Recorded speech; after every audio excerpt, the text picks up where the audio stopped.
जतमध्ये आज जी घटना घडलेली आहे त्या घटनेचा मी तीव्र शब्दामध्ये जाहीर निषेध करतो। ज्या एपीआयनं हा प्रकार केलेला आहे त्या एपीआयला सुतासारखा सरळ करण्याची व्यवस्था केली जाईल। प्रतापगडाच्या पायथ्याशी छत्रपती शिवाजी महाराजांनी अफजल खानाचा कोतळा काढला हा इतिहास 4थीच्या पाठ्यपुस्तकामध्ये आहे। मग हे एपीआय महोदय 4थीच्या पाठ्यपुस्तक फाडून टाकणार आहेत का? या महाराष्ट्रातला धारकरी आणि या महाराष्ट्रातला वारकरी यांच्या हृदयामध्ये छत्रपती शिवाजी महाराजांचा इतिहास आहे। त्यांना हृदयामध्ये स्थान आहे। त्यांना हृदयामधून तुम्ही बाजूला हटवणार आहात का?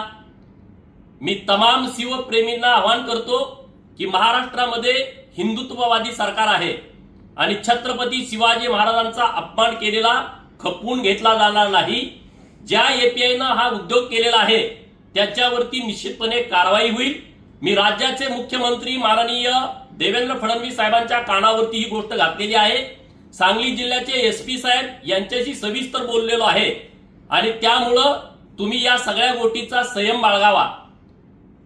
ज्या एपीआयनं हे कृत्य केलेलं आहे त्याच्या पाठीमागे कोणी राजकीय शक्ती आहे का याची सुद्धा चौकशी झाली पाहिजे।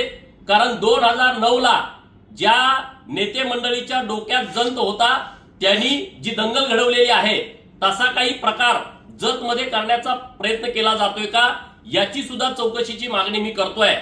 आणि जो कोणी छत्रपती शिवाजी महाराजांचा अपमान करेल आणि मग तो कोणी असेल तर त्याला गुडघ्यावरती बसवून त्याला नाक टेकून महाराष्ट्राची माफी मागवायची व्यवस्था आणि तशी यंत्रणा आम्ही उभी केल्याशिवाय राहणार नाही। जय भवानी, जय शिव।